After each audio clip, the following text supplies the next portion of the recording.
Welcome to Growth and Exit Strategies for Software and IT Companies, the flagship tech conference of the World Financial Symposiums. The GXS conference caters to tech founders and investors in tech M&A, covering topics like investments, growth strategies, buyouts, sales, divestitures, and mergers. Thank you for joining us. Let's begin. Now to our sellers panel. Inside tips from CEOs who've built and sold their own IT services companies, led by Mike Donnell, Senior Vice President at Corum Group. Mike, take it away. Thank you, Rob. And it's my pleasure to be moderating this panel today for recent sellers of their businesses. I'm Mike Donnell. I'm a deal maker for Corum here in Denver, Colorado. And I'm joined by two fantastic gentlemen, Jim and Jarek, who are going to give introductions, and we're going to go through just a bit of a back and forth discussion about what it's like to sell your business. So with that in mind, Jim, would you mind giving an introduction? I'd be delighted to. Thanks, Mike. So we had two companies. One was a software reseller, and the second was a custom software business. We spent a number of months considering what we should do with our businesses, and eventually decided that we should go to market. And we'll get into that a little more in just a moment, but happy to be here today. Terrific, Jim. Thank you. Jarek, how about yourself? Hi, everybody, and it's my pleasure to be here. So my name is Jarosław Łukasiewicz, short Jarek. I'm former CEO of Vetasi and co-founder. I can describe myself as a serial entrepreneur because despite Vetasi, I sold previously another company in Polish market. Now the transaction of selling Vetasi was to the global software leader, Bentley System International, precisely daughter company Cohesive. So we were, as a Vetasi, one of the global leaders in enterprise asset management consulting, growing business over Europe, Africa, and Asia Pacific region. And we successfully delivered closed transaction in 2022 in the November. Terrific. Listen, I thought it'd be good just to start off with just kind of as best you can recall and express what it was that really motivated you to seek the sale of your company originally. Jim, do you recall what that was like? I do, Mike. One of the partners, three of us owned the business. And again, we were ERP to, in our case, a very focused laser-directed industry, architectural engineering services. And one of the partners really wanted to exit. He and the wife had other plans they wanted to do prior to retirement. So we elected to go to market.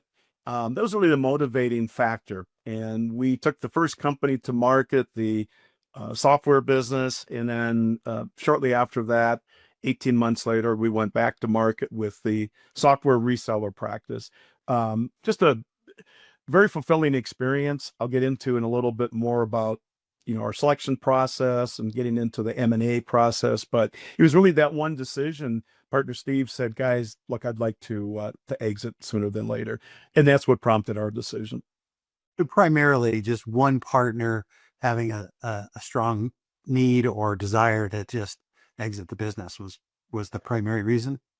Well, it was. And we had started the business in 2001. We partnered with a large ERP publisher and had a good run. So I won't say we were tired, but the space was mature, and we thought it was good timing, and later proved to be good timing. So we were essentially all three ready. Good. Congratulations. Jarek, how about yourself? Do you remember what the thought process was and what the motivations were for deciding to sell your company? So we didn't wake up one day and saying let's sell. It was a slightly different. We started to with question: can we scale it on or fully on our own? Can we meet our customer expectation, growing expectation, growing business internationally? And we decided we need a partner, financial or strategic partner, to proceed. And then we had a company management meeting, and we decided we will start the process. So we set up the global excom body where I was CEO, my colleague CFO, and Chief Operation Officer, and we started to thinking about the strategic growth and preparing the company for sale. And it was quite a significant moment in our history of the company that we decide that we want to sell company or find a strategic partner.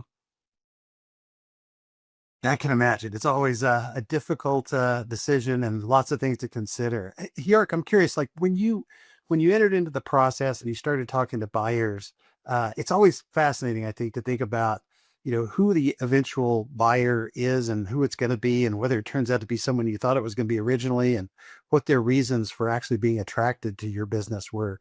Do you recall what that process was like, and what really attracted them to Vetasi? So actually, we considered two scenarios. First was finding the financial partner, private equity, to help us to grow the business. Actually, we started in parallel the growing business by investing. I was leading with my colleagues the acquisition in Asia, so we were on the sales side, but on the buying side as well. So natural partner was the private equity, but later on, as we know, the offer from the strategic buyer arrived and was the best. But we considered both scenarios, and as a company who want grow internationally, for us was important to have a partnership which allow us to grow business and doing business internationally. And was that their interest, their primary interest in you? Was it around international exposure, or what was it that attracted them? We were visible in the global IBM ecosystem because our company was a global leader in the delivering services around IBM Maximo. So we were known as a market leader in Europe and Africa. By acquisition, we became the leader in the software area. So on the international conference, IBM Maximo World, we were always named like one of the global leaders. So naturally, we attract the companies which want to consolidate market. And this was actually the trend on the market, that we saw that many system integrator or private equity are interested in enterprise asset management, which was a hot market because enterprise asset management is a key element of keeping the infrastructure running. So keep the light on and keep the trains running. So that's became a very, very important element of IT business. Fantastic. Yeah, that domain expertise is always highly sought after by buyers frequently. Hey, Jim, do you remember back in the day what it was that attracted the buyers most interested in your companies? Well, so for the first company we took to market, it was a private equity firm that was creating a platform, had already made a couple of acquisitions. One was the primary organization that they wanted to roll up and bring other similar, not identical firms into the mix, with the idea that in 5 to 7 years probably would spin that out. So what was interesting to us is we didn't think we were necessarily ready. We started the practice in 2008 within our reseller model, but we knew that we wouldn't get a successful exit or as good of an exit were we not to separate the two entities. We knew enough to know that the software reseller practice probably had one type of exit, and then a software company a different exit. So sure enough, a private equity firm was interested. They were already focused on the space we were in, architectural engineering services and products, and that's ultimately what prevailed. Interesting. Do you remember, Jim, like start to finish for each of those? Were they a similar amount of time, or was one different from the other? Do you remember what those timeframes were? Both were about a year. The first one maybe a little longer than a year, and the second one just under a year. Interestingly, so that was for the two partners and myself, our first opportunity. I had some previous businesses and had gone to market. My two partners hadn't, and so we didn't know the time frame. We relied heavily on our M&A advisor, who suggested that it probably would be about a year's effort. And sure enough, it was. So Great. How about you, Jarek? So it's not so long time ago, but as I remember, the full cycle from the Let's Expose to deal close was roughly 9 months. But the last stage from LOI to close phase was 3 months hard work. That was something like that. Great. Yeah, we often refer to it as a journey because you never really know. It can happen fast or it could take a long time, but that's interesting. Derek, you remember like thinking about the process, what was the most difficult part in your mind to get to the close? So I think the most challenging thing was managing company and running the cell. It was very hard time. Thanks to my friends James and Trevor in the Exco, we managed this and survive. But doing the due diligence answer in the middle of the night and meeting customer in the 8 a.m., it was really difficult. And I remember that time as a hard work and also teamwork, and combination of running business effectively, business on day-to-day basis, plus managing the sales process, due diligence was really very, very difficult for me personally. What about confidentiality during that period of time? Did you have any challenges like maintaining confidentiality either internally or like externally, keeping external people from knowing that you're selling? Of course, it's always also challenges. Internally, we keep the circle very tight. So it was the top management plus key managers, which also were the shareholders. So all of them were under NDA. So and all of them support us in the due diligence. So they had access to the data room, so they are aware what's going on. Others ask the question, so we just publicly announced that we are on the review, the strategic reviews. So they are aware that we consider an investor in company. From the external world, I think we express that we grow in business internationally. So we after acquisition of the Indonesian business, so our competitors saw us as a leader of the market with global strategies. So some people can consider that we are looking for the investment and for the capital for the growth. So that was our communication to external world as well. Overall, no problems arose as a result of confidentiality internally or externally. It sounds like you did a great job in managing that. No, not problem with this. Of course, rumors can always be on the market, but we actually present Vetasi as a group which want to be a number one leader. So of course, in this strategy, we need capital. Using our own resources, we can acquire 1-2 companies. But if we communicate to the market that we want to grow business further, naturally, the external investor was considered as the right solution. Yeah. So, Jim, how about in your case? What was what was the most difficult part in your mind for getting through a process and getting to a close? Mike, when I think back on it, probably 2 things stand out. The first one, when we decided that it might be a good time to exit, my partner had attended a traveling show held at a local hotel where an M&A firm blew through the city, gave a half-day presentation, and my one partner got so excited about, he felt it legitimized the fact that, we were ready. I wasn't totally sure, number one, but number two, he started building a relationship with that organization. And I said, you know what, let's put sand in our boots here a second. Let's take a step back and let's look into the space and figure out who really knows these type of businesses. So the due diligence was really deciding on an M&A firm that A, focused on technology, software, and B, had experience in the architectural engineering space. So that was the first issue, was sort of debating with the one partner who we should partner with. And then the second issue was just the whole due diligence process, right? The private equity firm ended up by hiring one of the larger Silicon Valley law firms. We ended up by signing 2 extensions, and we were to the point where I told our M&A advisor, look, they essentially have our filing cabinets. There's no more information we can share.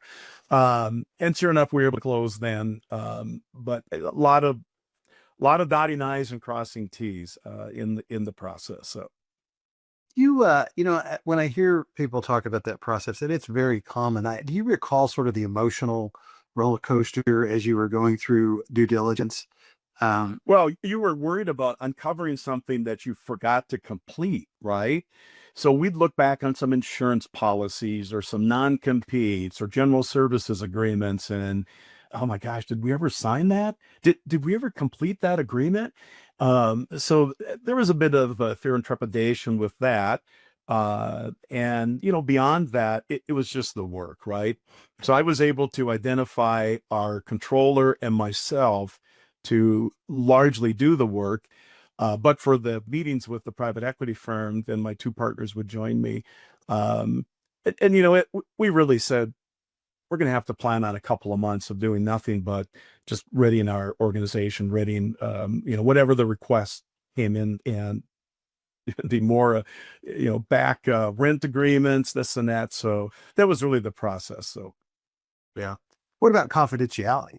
As you went through that process, do you have any problems with maintaining confidentiality? oh, we did not. We did elect to not share it with the staff. We had one key leader that we brought into the mix, and he ended up by participating in the sessions with the private equity firm. And I think that was to our benefit. That gentleman had had experience being with organizations that went to market. So that was a plus to that. But in terms of confidentiality with rank and file employees, fortunately, we were able to maintain that. We were concerned about it being disruptive, and just wisely, I think, made the decision to just keep it close to the vest. Yeah. Jarek mentioned that one of his biggest challenges was just running the company efficiently and effectively while also getting through the M&A process, and I think particularly due diligence. Jarek, is that right? Yeah, this is where the team strength shows. I think I heavily leaned on our senior leaders and empowering them. Without this, it would be extremely difficult to handle all this expectations from the buyer. We receive. Bear in mind that we're a medium-sized company acquired by publicly listed American company. It was our team was 10 people, on the buyer side was 60 people. So we were a bit overwhelmed by them, and it was really very difficult to answer all the emails and questions they had. And really, without trust to the team, especially senior team, it would be extremely difficult. And for me, it was great support, and it was a teamwork. But referring to the emotional element of the due diligence, it's always difficult from we are very close to the end, and suddenly the buyer send another 20 question, which took another 2 weeks, and that's as be reminded, we were international business, so asking question, what about the accounting, let's say, data from Indonesia? No English sources, translation. It was a lot of challenges, and at the end we had also. I can share with you an interesting story, because that time it was few months after the Ukraine war broke out. And maybe you remember in the second month of the war, the missile, Ukraine or Russian missile, arrived in Polish territory, 2 kilometers on the Polish on the Polish side of the border. It was week before the final closing, and it was a 3-day silence on the buyer side because it was a 30% business. It was in Poland, so this was the most stressful 3 days in my life because I was pretty sure that there was no deal because of the risk. Oh yeah, Finally, I gotta admit that's the first time I've heard of a threat to a closing being a missile from a foreign country, but you just never know, right? yeah, that's really the story. Really, believe me. Hey Jim, how about you? Do you recall? Did you guys take any particular steps to make sure that you were going to be able to, effectively staff the effort to get through due diligence while also running the company effectively? We did lean on our CPA firm, so knew that I'd need my controller's assistance. She maintained literally the filing cabinets, paper, and then of course electronic. And in a number of instances, we had to go back to a particular organization. As I indicated earlier, we need a copy of that agreement. We don't seem to have it, or whatever the issue was. But we literally offloaded some work to our CPA firm, which they were willing to take on. I knew I'd have to have her time, our controller time, freed up to be fully available to assist me. So that was probably the largest component in readying ourselves for the due diligence. Yeah. And I presume, in both of your cases, like what advice would you give that you haven't already, perhaps as the course of this conversation, given to other CEOs that are, maybe they're in the M&A process, they're getting close to entering due diligence. What would you tell them? Jim, maybe you start off. Well, I would certainly say do your due diligence and pick a firm that you have confidence in, that's going to take you to market, that knows your space. One of the things that I really appreciated with our advisor is he was able to quickly grasp our business model, the verbiage, nomenclature, the industry speak, because that was really critical when we started the due diligence and had meetings with the private equity firm. So that was a huge piece. So I would say definitely do your due diligence, partner with an organization that you feel understands your business model. So that's very important. And I think the second one would be, we're so close to the business as CEOs, managing partners, and the like, presidents, that sometimes you need to take a step back and just recognize that other experts can step in and advise you on where you're at in the process. Are you truly ready? Two of the three of partners, myself included, thought we needed more time, right? Because we're so close to the business model. While we still wanted to accomplish this, that, and something else, we don't have that done yet. Will we be ready? And sure enough, the advisor said, look, you guys are ready. There will be a buyer. And ultimately, we did have 3 offers. So I would say that's the second thing, is just be mindful of the fact that week in and week out, as the leader of your organization, you're really close to the business model. Take a step back, let somebody that specializes in taking companies to market step in and really offer that senior leadership and wisdom. Yeah, Jim, I'm curious, like, has your thought process evolved on that over time? Like, the first time you took a company to market, was it different from the most recent time? Yes, absolutely. We weren't as fearful of the process. We started by giving a presentation to the M&A firm that represented us, and we were a bit, gosh, are we ready? What are they going to think of us? Do they think we're, as an organization, ready to go to market? Well, we didn't have any of those issues the second time, right?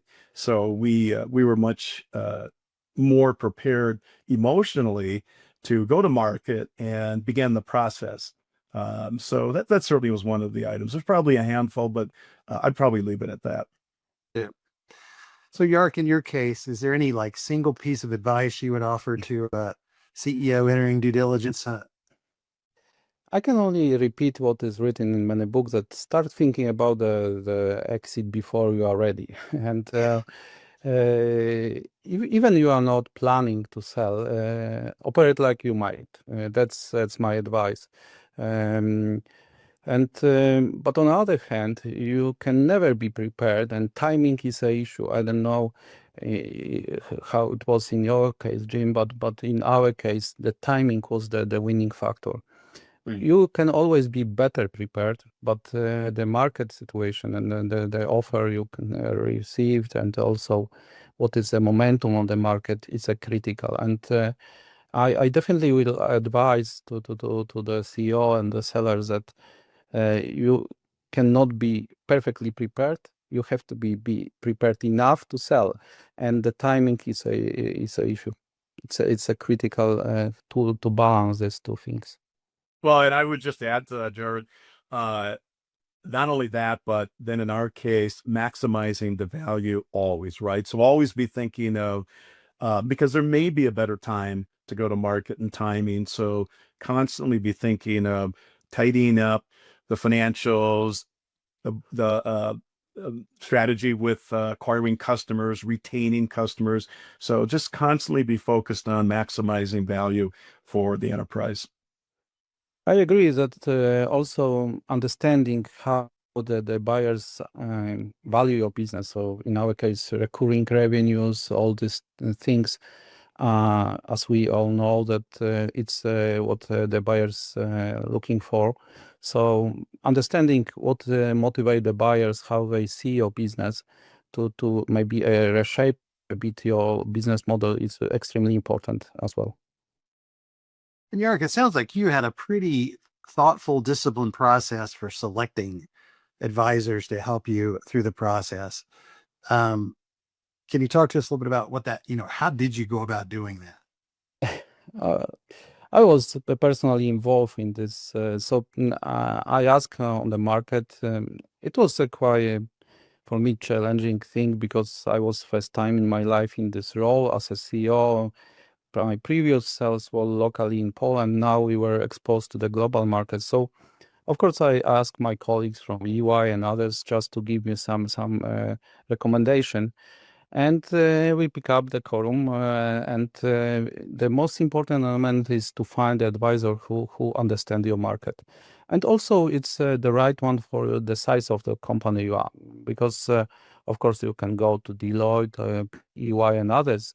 But there should be a fit, considering our size of the business and the competence of the Corum and experience. It was perfect fit. And of course, a very, very important element is also the chemistry between the people. You're spending with the team of advisor more than with your family, with your wife. So for a couple of months, you are permanently online with them. So I met, we invite Jabber, the guy from Corum working with us to meeting in London. And again, we meet in Paris. And that was very important to find that we like each other, because it was for me personally the most important element for the decision to proceed with Corum, the personal relation. What about attorneys or accountants? Any did you have special advisors there, or? Yeah, so it is a good point also. On the beginning, it was now in case of Vetasi, we had of course lawyers, which was outsourced process in Vetasi. Actually, it was not the perfect, and we were considering using them. But we got the recommendation from Corum as well, and it was the best decision in our life to follow this recommendation, because experience of the lawyers, it was the game changer. They saved our lives in some cases. They were really our partners in the most difficult moments of the due diligence. And I will strongly recommend to use experienced advisor. That's from my perspective, it was a winning factor. How about you, Jim? We did a couple of things. Number one, with regard to selection, we talked to our banker, we talked to insurance agency, had our professional errors and omission, other insurances. So we reached out to some of the folks that we were already doing business with, asked them for advice on M&A advisors. And then we did one other unique thing is, so the software publisher for our reseller company had just done an acquisition, and I sourced the name of that M&A firm. We're based in the US, they were based in Canada. We actually interviewed them, and we wanted to understand if they knew the vertical that we were in.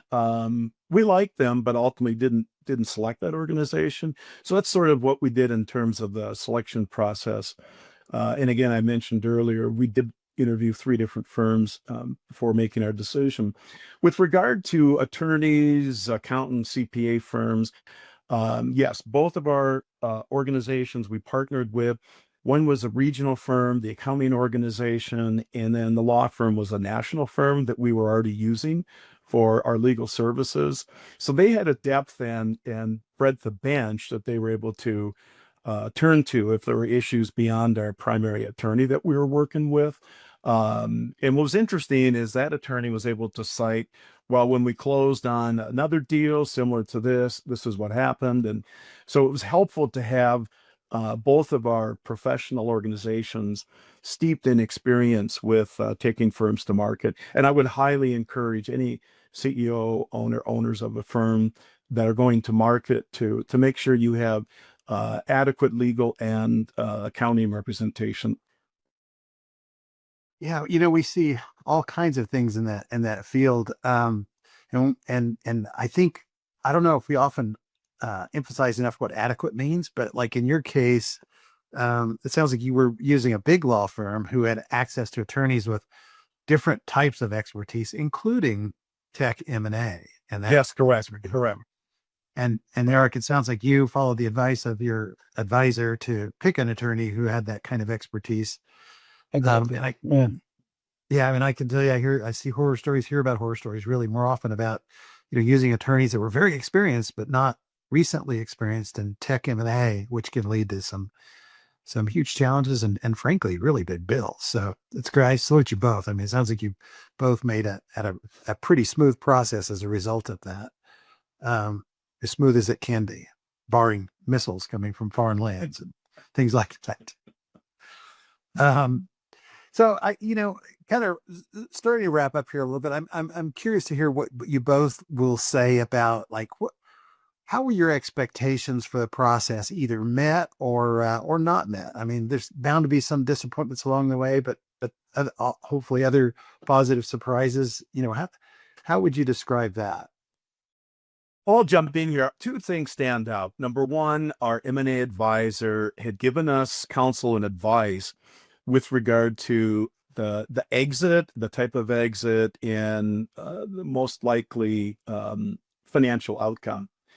And in both cases, the range that he gave us, we equaled, and we were at the top end of that range. So we recognized later how valuable it was to partner with an organization that really understood market dynamics, pricing, and where things are currently. Yard had mentioned earlier timing, and that's critical. There's so many moving parts, not to mention, international wars and the like, but there's so many moving parts that can impact the business model unbeknownst to the owners, right? So I think that's certainly important. And then the other piece was for us, the first transaction was an extraordinary amount of due diligence and investigating, uncovering the tiniest little detail. So at the end of the process, I actually said to our advisor, could we have been better prepared? In other words, could we have produced all the PDFs with regard to previous insurance agreements or rent agreements or what have you? And his comment to us was, we could, but we never know what the buyer is looking for. And sure enough, what was interesting is we thought it was over the top with the first go-to-market. The second go-to-market, they hardly wanted anything. They knew of us. We were in the same space. The level of trust was different. So I appreciated the advice from our advisor, because had we been given a list of tactically all the things we'd have to prepare, it'd have been a needless use of time. So again, it just points to the importance of partnering with the right M&A firm. Yeah. So overall, were you happy with both deals? Absolutely. Good. Jarek, how about you? Any disappointments or satisfactory outcomes for you? What was that like? So it exceeded expectation, and strategic alignment and professional execution was great. And I can only also agree that having the right MMA advisor was a key element of the success. The experience they have from the different processes and different buyers gave us a assurance that we are not alone in the process. To understand what is another, let's say, reaction on the buyer side, what they can expect, give us sometimes the time to prepare the information they need. I think I will advise every CEO, every co-founder to have a right MMA advisor. I heard the stories that people sometimes don't want to pay and the bargain and on the cost of the advisor, but definitely I will advise everybody to work with a MMA advisor and giving you really right kind of the partnership in this process, very difficult process. Disappointment, I think that maybe on this post sales, let's say, alignment, it's a culture clash. It's a different world from the entrepreneur spirit into the corporate world, but it's a natural process. All of senior management, we were involved in the integration process. Actually, right now I'm out of the company, so I'm on a no-compete period. But for 2.5 years, I was operationally involved in the integration process, and I supporting my colleagues and prepare them to leading the organization regionally and globally. So that's a bit more, let's say, disappointment after the transaction, not in the process itself. Any changes just in your personal life as a result of going from being a owner CEO to a successful exit and working in the corporate world to now? Definitely, it was a quite unique experience for me personally to be a part of the global organization. It's not my world, personally speaking, but I got a lot of experience from this, and I'm not retiring. As I said, I'm certain serial entrepreneur. I still have plans to maybe do the third one, and that's what I'm now. I'm trying to relax, find a new connection with private equities, different businesses, reading a lot about the different models. Also involved in the business angel projects. So I try to have a distance to the operation, but thinking about the future, that I can utilize my MMA and the consolidation of the market experience into the developing a new successful business and prepare this business to sell. That's great. The good news is the first one's always the hardest. So that's great. Hey, Jim, how about for you? Life after closing? Well, it is interesting, right? Because you move at a certain pace and then that pace changes. I hung around for a couple of months after the first transaction and then exited. Right. I mean, I joined a golf club, joined a couple of men's leagues, I improved my game. But boy, that lasted about 18 months and I realized, yeah, I got to do something else, but heading to the golf course 2-3 days a week. Right. So, and again, we took the second company to the market 18 months later.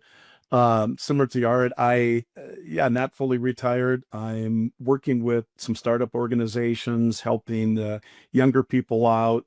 You get to a point where you feel you can kind of mentor, right? And you have all this experience, you've been through it. always good to pay it forward, right? Always good to see who else you can help. I had to turn to people earlier in my career. Now I'm at a point where I think to the extent somebody wants help, definitely willing to step in and offer some advice, some counsel. And, you feel like you're still actively involved in a business, an organization. So yes, that's what retirement looks like. Did I take some trips? Sure. Went over to Bordeaux, went over to Champagne, France. But you settle into a certain pace of life, and yeah, you can enjoy that for a while. But if your first love is getting involved in entrepreneurial pursuits, then why not be back at it? That sounds great. Well, gentlemen, I want to thank you both for sharing your story with us today. It's been fascinating. Great to hear. You both have been very, very generous with your time and very sincere, it seems, with advice and sort of documenting the journey for you both. So with that, I think we'll wrap up the panel unless either of you have anything to add. No, thanks, Mike. I can only say that the selling company is a very nice adventure, and I will encourage people to do this. And thank you very much for invitation, and I'm delighted to be a part of this panel. Thank you very much. Terrific. Well, with that, I think I'll turn it back to Anna. Thank you both very much.